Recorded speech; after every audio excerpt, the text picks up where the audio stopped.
बिस्मिल्लाहिर्रहमानिर्रहीम अस्सलाम वालेकुम। कैसे हैं डियर स्टूडेंट्स? उम्मीद करता हूँ आप तमाम स्टूडेंट्स खैरियत से होंगे। अच्छा, इस वीडियो में हम एक थ्योरम प्रूफ करेंगे। तो जैसे यहाँ पे नाम नज़र आ रहा है एक्सटीरियर एंगल थ्योरम, उसकी कॉरोलरी है ये। अब एक्सटीरियर एंगल थ्योरम एक अलग से थ्योरम है, वो ये थ्योरम नहीं है जो यहाँ पर लिखा हुआ है, एक अलग से थ्योरम है। और कॉरोलरी का मतलब ये होता है कि आपने पहले वो थ्योरम कोई प्रूफ किया है, उससे एक छोटा सा नतीजा रिजल्ट और निकाल लिया है, तो उसको हम कॉरोलरी कहते हैं। यानी प्रूफ थ्योरम से ही आपने एक नतीजा निकाल लिया है। तो ये हम एक्सटीरियर एंगल थ्योरम यहाँ पे प्रूफ नहीं कर रहे, बट जो उसकी कॉरोलरी है, जो हम एक्सटीरियर एंगल थ्योरम से निकालने वाले थे कॉरोलरी, उसका हम डायरेक्ट प्रूफ कर रहे हैं। कॉरोलरी का पूरा एक प्रूफ है ये, ठीक है। अलग से हमने प्रूफ कर दिया, हम एक्सटीरियर एंगल थ्योरम को प्रूफ करके नहीं इसकी कॉरोलरी निकाल रहे। बहरहाल ये इसका नाम है, इसलिए मैंने यहाँ पर इसको नाम के तौर पर लिख दिया है कि अगर आप एक्सटीरियर एंगल थ्योरम प्रूफ करते तो उससे ये कॉरोलरी प्रूव हो जाती आसानी के साथ, आपको पूरा प्रूफ करने की ज़रूरत ये नहीं पड़ती, ठीक है। बट मेरा काम नहीं है एक्सटीरियर एंगल थ्योरम को प्रूफ करना, तो जो उसकी कॉरोलरी मैंने निकालनी थी एक्सटीरियर एंगल थ्योरम से, वो कॉरोलरी निकालने के बजाय मैंने डायरेक्टली पूरा थ्योरम प्रूफ कर दिया है। अच्छा, ये थ्योरम जो है आपका किसी भी यूनिट में इस्तेमाल नहीं है, बट जो आगे का थ्योरम मैं प्रूफ करने लगा हूँ, जो आपके यूनिट 10 में बेइंतहा इस्तेमाल होने वाला है, उसमें इसका इस्तेमाल है। मैं नहीं चाहता था कि आपको सिर्फ और सिर्फ मैं बताकर आगे बढ़ जाऊं और वहाँ पे इस थ्योरम का इस्तेमाल कर लूं बगैर प्रूफ किए हुए। तो पहले हम यहाँ पे प्रूफ कर लेते हैं इस थ्योरम को, फिर अगले जो थ्योरम में, जो हमारा बहुत अहम थ्योरम है जिसका यूनिट 10 में बहुत ज़्यादा इस्तेमाल है, उस थ्योरम में हम इसको इस्तेमाल कर लेंगे, तो आपको प्रॉपरली एक प्रूफ पता होगा। तो हम जानते हैं कि थ्योरम में स्टेटमेंट लिखा होता है, स्टेटमेंट से ही हम थ्योरम के डायग्राम बनाते हैं। उस डायग्राम के एतबार से ही जो इफ़ में लिखा होता है उसको हम गिवन में डाल देते हैं, और जो साबित करना होता है उसको हम टू प्रूफ में डाल देते हैं। यानी देन के साथ लिखा हो या जैसे भी वर्डिंग्स में लिखा हो, ये मैं आपको पिछली वीडियो में समझा चुका हूँ। इस थ्योरम को समझने के लिए भी मैं अज्यूम कर रहा हूँ कि आपने पिछली तमाम वीडियोस देखी होंगी, क्योंकि थ्योरम टेक्निक की वीडियो में मैंने आपको बताया है कि गिवन कैसे निकालना है, टू प्रूफ कैसे निकालना है, उसका हम इस्तेमाल करेंगे। इसके अलावा कॉरस्पॉन्डेंस की वीडियो में मैंने आपको बताया है ये बात किस तरह से लिखनी है, ठीक है। ये आपको देखना आता है, लिखना आता है। सो वहाँ पे मैं ये सिखा चुका हूँ। वर्टिकली अपोजिट एंगल थ्योरम में एंगल एडिशन पोस्टुलेट में आपको सिखा चुका हुआ हूँ, तो आपने वहाँ से सीखा हुआ है। तो इट मीन्स कि आपको पिछली चीज़ें आनी चाहिए, तभी आपको ये थ्योरम आसानी से समझ आएगा, ठीक है। तो मैं अज्यूम कर रहा हूँ कि आप वो सब कुछ सीख के आए हैं, तभी हम यहाँ से आगे बढ़ रहे हैं। ओके, स्टेटमेंट पढ़ लेते हैं थ्योरम का क्या लिखा हुआ है। इफ़ के साथ लिखा है, if a side of a triangle, मुझे कह रहा है कि एक साइड एक ट्राइंगल की इज एक्सटेंडेड। एक्सटेंडेड वाली बात जो है, मैंने ट्राइंगल की वीडियो में आपको बताया है कि एक्सटेंडेड किस तरह हम साइड करते हैं, और द एक्सटीरियर एंगल क्या होता है, ये मैं वहाँ पे आपको कवर कर चुका हूँ, तो मैं यहाँ पर नहीं समझाऊंगा। तो मुझे इफ के साथ दे रहा है एक साइड एक ट्राइंगल की इज एक्सटेंडेड, बढ़ाई है हमने, ठीक है। The exterior angle so form, जो एक्सटीरियर एंगल बनेगा इन मेजरमेंट के एतबार से। तो अभी तक जो हमने पढ़ा है उसको मैं बना लेता हूँ। पहले एक ट्राइंगल मैंने बना लिया, इस ट्राइंगल को मैंने नाम ABC दे दिया। अब ये एक ट्राइंगल हो गया, इसकी एक साइड एक्सटेंड करनी है, बढ़ानी है हमने, तो मैंने BC साइड बढ़ा ली है, पॉइंट C से एक्सटेंड कर दिए, यहाँ पे पॉइंट E का नाम दे दिया है, ठीक है। The exterior angle so form, इससे जो एक्सटीरियर एंगल बनेगा इन मेजरमेंट के एतबार से, तो ये मैंने एक्सटीरियर एंगल ले लिया है, एंगल ACE। तो देख लें ACE, ये एंगल आ गया है हमारे पास। अब यही बात उठा के मैं गिवन में लिख लेता हूँ कि इन ट्राइंगल ABC, क्योंकि मैंने ट्राइंगल ABC लिया है, आपकी QR ले लें, कोई फर्क नहीं पड़ता। इसमें जो एक्सटीरियर एंगल है विद एक्सटीरियर एंगल ACE, ये एक्सटीरियर एंगल ACE हो गया। तो इफ के साथ ये स्टेटमेंट लिखा हुआ था, ये हमने गिवन की हेडिंग में डाल दिया। आगे देन के साथ स्टेटमेंट नहीं है, बट हमें अल्फाजों में बता रहा है कि जो एक्सटीरियर एंगल बनेगा मेजरमेंट के एतबार से, वो बड़ा होगा greater than either of the two, किसी भी एक से, कौन से किसी भी एक से, इंटीरियर अपोजिट एंगल्स से बड़ा होगा, ठीक है। अब देखें इंटीरियर एंगल्स तो इसके तीन है, मैंने आपको बताया था ट्राइंगल वाली वीडियो में। अगर हम एक्सटीरियर एंगल की बात कर रहे हैं तो फिर हम प्रॉपर नाम के साथ इनको इंटीरियर एंगल कहेंगे। एंगल A, एंगल B और एंगल C, ये तीन इंटीरियर एंगल्स हैं। अगर एंगल ACE और एंगल C को देखेंगे आप एक साथ, तो ये दोनों एडजेसेंट एंगल्स हैं, ठीक है। इसकी बात नहीं कर रहा वो। इंटीरियर में कौन से एंगल्स की बात कर रहा है? अपोजिट एंगल्स, जो इस एक्सटीरियर एंगल के बराबर में नहीं है, एडजेसेंट नहीं है। वो कौन से एंगल है? एंगल A और एंगल B। इन दोनों से ही बड़ा होगा ये एक्सटीरियर एंगल, ये हमें साबित करना है, ठीक है, तो यही बात हम लिख लेते हैं कि ये जो एक्सटीरियर एंगल ए सी ई है ये बड़ा है, ग्रेटर है एंगल ए से, ये एक ये इंटीरियर अपोजिट एंगल हो गया, और यही एक्सटीरियर एंगल एंड बड़ा होगा इंटीरियर अपोजिट एंगल बी से, ये हमने साबित करना है। तो इस बात को हमने टू प्रूफ की हेडिंग में डाल दिया। अब इस थ्योरम को प्रूफ करने के लिए हमें कुछ एडिशनल कंस्ट्रक्शन करनी पड़ेगी। क्यों करनी पड़ेगी? देखिए आप मेरे साथ सोचें ना कि किस तरह से मैं कोई ताल्लुक बना सकूं इस एक्सटीरियर एंगल का जो इंटीरियर अपोजिट एंगल्स हैं, एंगल ए और एंगल बी के साथ हमने कोई ताल्लुक बनाना है ना, तो इस बारे में हमने सोचना है कि किस तरह मैं ताल्लुक बना सकता हूँ। वो ताल्लुक बनाने के लिए हम क्या करेंगे कि हम कुछ कंस्ट्रक्शन करेंगे, तो देखिए ऑटोमेटिक एक्सटीरियर एंगल का और इंटीरियर अपोजिट एंगल का ताल्लुक बन जाएगा। ठीक है, ये काम हमने करना है, तो इसी हिसाब से हम आगे बढ़ रहे हैं। तो अब मैं एडिशनल कंस्ट्रक्शन करने लगा हूँ। ये जो साइड सी ए है इस पे मैं एक मिड पॉइंट लेता हूँ। ये मैंने मिड पॉइंट ले लिया है, इसको नाम मैंने ओ का नाम दे दिया है। ये एडिशनल कंस्ट्रक्शन है, तो कंस्ट्रक्शन की हेडिंग मैंने डाली है let O B the mid point of side A C. ठीक है, ये मैंने लिख दिया let O B the mid point of side A C का मिड पॉइंट है। अगर ये ए सी का मिड पॉइंट है तो साइड ए सी को दो इक्वल पार्ट में तोड़ देगा। ये ए से ओ तक की लंबाई और ओ से सी तक की लंबाई बराबर होगी। मैंने एक एक टिक मार्क लगा दिया है। ठीक है, टिक मार्क वाला मामला भी मैं कॉरेस्पॉन्डेंस की वीडियो में आपको बता चुका हूँ। ये कंस्ट्रक्शन का पार्ट है, ठीक है ना। मैंने थ्योरम प्रूफ की टेक्निक में आपको बताया था कि रीजंस में आपने किस किस चीज़ पे ध्यान रखना है। एक साथ आपने गिवन पे ध्यान रखना है, गिवन में क्या लिया है, एडिशनल कंस्ट्रक्शन क्या की है आपने, पिछले थ्योरम्स पे नज़र रखनी है आपने। ठीक है, इसी तरह से पोस्टुलेट भी आपके जहन में होने चाहिए। तो ये हमने कंस्ट्रक्शन की है, पहली चीज़ तो ये आपने ध्यान में रखनी है। एक और कंस्ट्रक्शन हम यहाँ से करेंगे कि मैं इस बी ओ को कनेक्ट करूँगा और इसी साइड को एक्सटेंड करूँगा। ठीक है, ये काम मैं करने लगा हूँ। तो मैंने बी ओ को एक्सटेंड कर दिया है।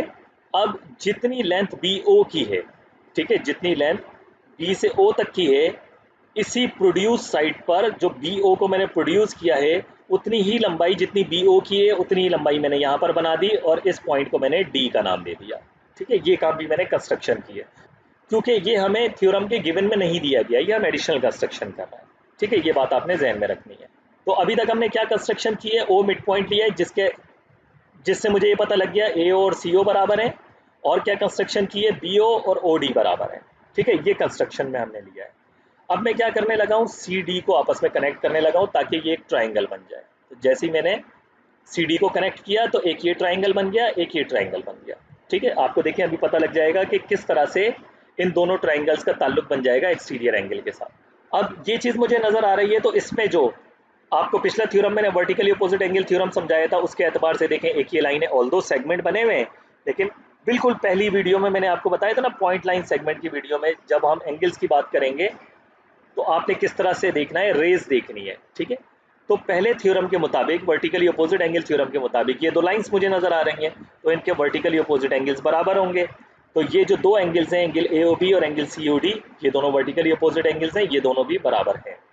ठीक है, तो अब आप ये दो ट्राइंगल्स में जो मैंने हाईलाइट कर दिए हैं येलो में और इस कलर में, इन दो ट्राइंगल्स को आप देखेंगे। इन दो ट्राइंगल्स में आप वैसे ही देखें तो साइड एंगल साइड लग रहा है। ठीक है ना, इसीलिए तो हमने कंस्ट्रक्शन की है।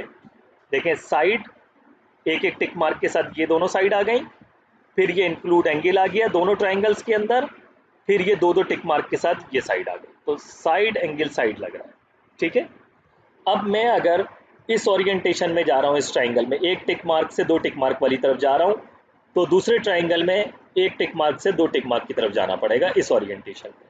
ठीक है, तो पहले तो जो मैंने एडिशनल कंस्ट्रक्शन किया वो मैं लिख लेता हूँ कि मैंने ड्रॉ बी सी को जो ड्रॉ किया था, ठीक है, उसको मैंने कट कर दिया है इस तरह से कि जो बी ओ की लंबाई है और ओ डी की लंबाई है वो बराबर आ जाएगी, और सी डी को कनेक्ट करके मैंने एक ट्राइंगल बना दिया है। ठीक है, ये मैंने यहाँ पर लिख लिया है कम्प्लीटली। अब हम प्रूफ टेबल की तरफ आगे बढ़ते हैं, अपने काम को करते हैं आगे। सबसे पहले हम क्या लिखते हैं, जब दो ट्राइंगल्स की बात कर रहे होते हैं, पॉइंट नंबर 1 मैंने डाला, इन triangle A O B triangle C O D की कॉरस्पॉन्डेंस में ले रहा हूँ। ठीक है, यानी मैं इस तरह ले रहा हूँ ना ए ओ बी, तो इसका बनेगा सी ओ डी, इस ट्राइंगल का, इन दोनों की कॉरस्पॉन्डेंस में ले रहा हूँ। इन दोनों ट्राइंगल्स के अंदर सबसे पहले मैं ए ओ साइड बता रहा हूँ, तो यहाँ पे सी ओ साइड है, एक एक टिक मार्क के साथ पहचान हो जाएगी आपको, टिक मार्क लगाए इसीलिए। तो यहाँ पे ए ओ बी की सारी मालूमात आएगी ट्राइंगल की, यहाँ पर ट्राइंगल सी ओ डी की सारी मालूमात आएगी। तो ए ओ कॉन्ग्रुएंट है सी ओ के, कैसे पता मुझे AOCO के कॉन्ग्रुएंट है? ये तो कंस्ट्रक्शन की है हमने, तो हमने रीजन में लिख दिया है कंस्ट्रक्शन। इसके बाद एंगल की मालूमात दे रहा हूँ, एंगल AOB एंगल COD बराबर है, तो यहाँ मैंने लिख दिया ये दोनों एंगल्स बराबर है। कैसे पता? ये दोनों तो वर्टिकली अपोजिट एंगल्स हैं, पिछला थ्योरम हमने प्रूव किया है, vertically opposite angles theorem, reason दे दिया मैंने। इसके बाद ये जो साइड है, साइड OB और साइड OD, ठीक है, इसके एतबार से हम नाम देंगे जिस तरह ओरिएंटेशन में जा रहे हैं। तो OB और OD कॉन्ग्रुएंट हैं, कैसे पता? ये भी हमने कंस्ट्रक्शन की थी ना, देखें ये भी कंस्ट्रक्शन की थी, तो मैंने रीजनिंग में लिख दिया कंस्ट्रक्शन है। अगर किसी भी दो ट्राइंगल में साइड इंक्लूड एंगल साइड बराबर होता है तो दोनों ट्राइंगल्स ही कॉन्ग्रुएंट होते हैं इन तीन मालूमात की बुनियाद पर। तो मैंने लिख दिया ये दोनों ट्राइंगल्स कॉन्ग्रुएंट है जो कॉरस्पॉन्डेंस में थे यहाँ पर, और रीजन में लिख दिया SA एस पोस्टुलेट है ये, ठीक है। अब अगर दो ट्राइंगल्स बराबर हैं, इन दो ट्राइंगल्स में आपको तीन मालूमात पता थी, तो जो बाकी की तीन मालूमात आपको नहीं पता है वो भी बराबर होंगी, ठीक है ना। तो उनमें से मुझे बाकी तीन की ज़रूरत नहीं है, जैसे ये एंगल और ये एंगल भी इन दोनों ट्राइंगल्स में बराबर होगा, दोनों कॉरस्पॉन्डिंग एंगल्स हैं। इसी तरह से ये एंगल और ये एंगल भी बराबर होगा। इसी तरह से जो तीसरी साइड है AB और CD भी बराबर होगी। तो मुझे बाकी चीज़ों की ज़रूरत नहीं है, बाकी तीन चीज़ें भी बराबर हैं, बट मुझे जो ज़रूरत है कि ये जो इंटीरियर अपोजिट एंगल है ये और ये एक्सटीरियर एंगल का एक छोटा पार्ट, इन दोनों की मुझे ज़रूरत है। सिर्फ और सिर्फ मैं इसको लिख लेता हूँ, क्योंकि दोनों ट्राइंगल्स अगर बराबर हैं तो बाकी चीज़ें भी बराबर हैं। तो ये जो एंगल A है ये बराबर आ जाएगा एंगल OCD के, देख लें OCD के, इस एंगल के बराबर आ जाएगा। तो मैंने यहाँ पर ये लिख लिया कि एंगल A और एंगल OCD, इतना एंगल ये दोनों बराबर हैं, यहाँ मैंने लिख लिया इसको। और इसका रीज़न आप देंगे बाय CPCT, ठीक है। CPCT का मतलब क्या होता है? कॉरस्पॉन्डिंग पार्ट्स, जो बाकी के कॉरस्पॉन्डिंग पार्ट्स हैं, ये तो कॉरस्पॉन्डिंग पार्ट्स आपको पता थे ना, कॉन्ग्रुएंट भी थे, कॉरस्पॉन्डेंस में भी थे। जो बाकी के कॉरस्पॉन्डिंग पार्ट्स रह गए हैं ट्राइंगल के तीनों, वो भी क्या होंगे? कॉन्ग्रुएंट होंगे, यानी corresponding parts of congruent triangle. C से कॉरस्पॉन्डिंग, P से पार्ट्स, कॉन्ग्रुएंट ट्राइंगल्स। तो corresponding parts of congruent triangles are congruent, CPCT लिख दें या CPCT लिख दें। तो कॉरस्पॉन्डिंग पार्ट्स कॉन्ग्रुएंट ट्राइंगल्स के, इन कॉन्ग्रुएंट ट्राइंगल्स के जो बाकी के कॉरस्पॉन्डिंग पार्ट्स हैं वो भी कॉन्ग्रुएंट ही होते हैं, बराबर ही होते हैं। तो आपने शॉर्ट में लिख देना है, हमेशा ऐसे ही करना है किसी भी थ्योरम में, कि बाय CPCT लिखेंगे। ट्राइंगल बराबर साबित करने के बाद बाकी की जो भी मालूमात आप ट्राइंगल की कॉरस्पॉन्डिंग पार्ट्स लिख रहे होंगे तो उसके रीजन में आप बाय CPCT देंगे, ठीक है। तो मुझे ये रिजल्ट चाहिए था, मैंने सिर्फ और सिर्फ ये रिजल्ट उठा के लिख लिया।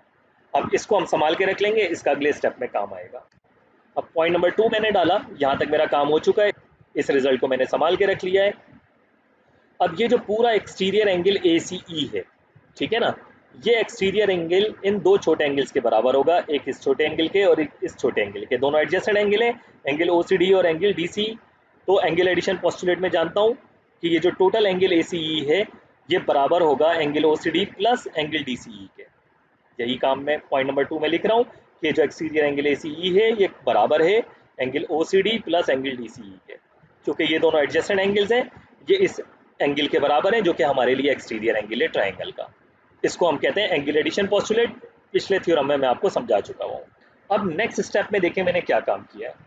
नेक्स्ट स्टेप में मैंने ये किया कि देखें जैसे इक्वेशन लिखी हुई है ना यहाँ पर कि ये चीज़ बराबर है इन दो चीज़ों के प्लस के, इसको मैं आपको एक इक्वेशन से समझाता हूँ। मिसाल के तौर पे लिखा है 5 बराबर है 2 + 3 के।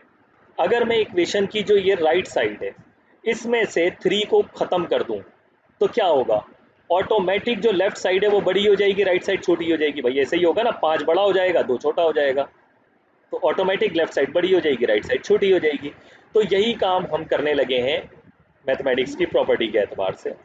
तो मैंने angle AC exterior angle AC छोड़ दिया, इसमें से एंगल OCD मैंने लिख लिया, DCE को मैंने ख़त्म कर दिया, तो ऑटोमेटिक एक्सटीरियर एंगल बड़ा हो गया और एंगल OCD छोटा हो जाएगा, ठीक है। ये काम हम कर सकते हैं।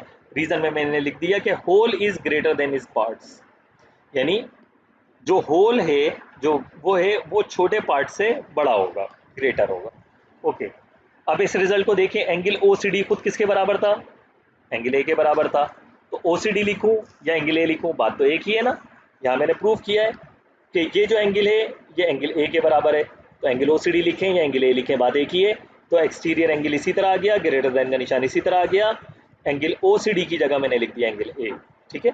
तो ये क्या है? एक्सटीरियर एंगल है, ये बड़ा है ये कौन सा एंगल है? इंटीरियर अपोजिट एंगल है, एंगल ए, ये छोटा आ गया। यही तो हमने प्रूव करना था कि एक्सटीरियर एंगल बड़ा होगा इंटीरियर अपोजिट एंगल से। और यहाँ रीजन में मैंने लिख दिया कि ओसीडी की जगह जो मैंने एंगल ए लिखा है, क्यों लिखा है? क्योंकि एंगल ए और एंगल ओसीडी बराबर हैं। प्रूव्ड अबव, यहाँ हमने प्रूव किया है इसको। तो ये चीज़ हमारी पहला पार्ट प्रूव हो चुका है इसका।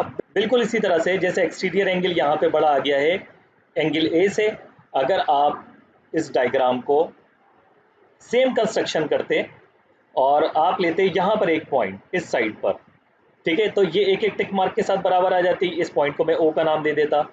अब पॉइंट ए से आप साइड प्रोड्यूस करते, जितनी लंबाई इसकी होती उतनी लंबाई आप यहाँ पर लेते, इसको पॉइंट डी का नाम दे देते। बिल्कुल वही सेम कंस्ट्रक्शन है और यहाँ पर ये ट्राइंगल कंप्लीट कर लेते। अब आप देखेंगे इस ट्राइंगल को और इस ट्राइंगल को, इन दोनों ट्राइंगल्स में ये वर्टिकली अपोजिट एंगल्स हैं, ठीक है, ये दोनों कंस्ट्रक्शन के एतबार से बराबर हैं, तब आप ये दोनों साइड्स लेंगे। फिर ये दोनों वर्टिकली अपोजिट एंगल्स आ जाएंगे, यहाँ पर लेंगे। फिर ये दोनों साइड्स कंस्ट्रक्शन के एतबार से बराबर आ जाएंगी, यहाँ पर लेंगे। तो साइड एंगल साइड दोनों ट्राइंगल्स में बराबर हैं, तो ऐसे पोस्टुलेट के एतबार से दोनों ट्राइंगल्स ही बराबर आ जाएंगे। उसके बाद जो मुझे एंगल की ज़रूरत पड़ती वो एंगल बी बाई CPCT और ये वाला एंगल बराबर आ जाते, ठीक है, तो उसको आप यहाँ पर लिख देते। अब नेक्स्ट स्टेप में आप इस एंगल को एक्सटीरियर एंगल तक पहुँचाएंगे। किस तरह से? देखें, ये एक साइड है और ये एक साइड है, तो वर्टिकली अपोजिट एंगल्स बराबर होते हैं, तो ये एंगल बराबर आ जाएगा, ठीक है, यानी ये एंगल और ये एंगल बराबर आ जाएंगे। तो आप देखें एक्सटीरियर एंगल पे ये पहुँच गया है। सो इट मीन्स कि एंगल बी और ये वाला एंगल बराबर आ गए हैं, क्योंकि ट्रांजिटिव प्रॉपर्टी के एतबार से एंगल बी और ये एंगल बराबर है, और वर्टिकली अपोजिट एंगल्स के हिसाब से ये एंगल और ये एंगल बराबर है, तो ये दोनों एंगल भी बराबर होंगे। ओके, इट मीन्स कि एंगल बी और ये वाला एंगल बराबर आ गया है। अब यही स्टेप आप यहाँ पर करेंगे। नेक्स्ट स्टेप में जो टोटल एक्सटीरियर एंगल है वो इन दोनों एंगल के प्लस के बराबर होगा। उसमें से आप इस एंगल को रिमूव कर देंगे, तो एक्सटीरियर एंगल बड़ा आ जाएगा। इसकी जगह आप एंगल बी लिखेंगे, तो एक्सटीरियर एंगल बड़ा आ जाएगा एंगल बी से।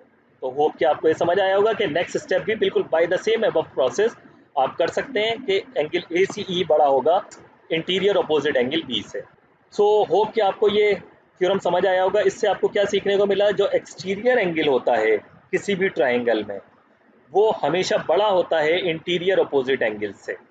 इस थ्योरम को हम इस्तेमाल करेंगे जो आपका अगला बहुत ही इंपॉर्टेंट थ्योरम है वहाँ पर। तो होप कि आपको ये थ्योरम समझ आया होगा। बहुत ही आसान सा थ्योरम है। अगर आपने पिछली तमाम वीडियोस देखी होंगी तो आपको सारी बातें समझ आ गई होंगी। लेकिन अगर आपका फिर भी कोई सवाल है ऐसा, तो आप मुझसे नीचे कमेंट बॉक्स में पूछ सकते हैं, मुझे व्हाट्सएप कर दें, मैं आपको आंसर कर दूंगा। तो नेक्स्ट वीडियो में एक इम्पॉर्टेंट थ्योरम के साथ आपसे मुलाकात होती है जो आपके चैप्टर 10 में बहुत ज़्यादा इस्तेमाल हुआ है। तब तक के लिए अल्लाह हाफिज़।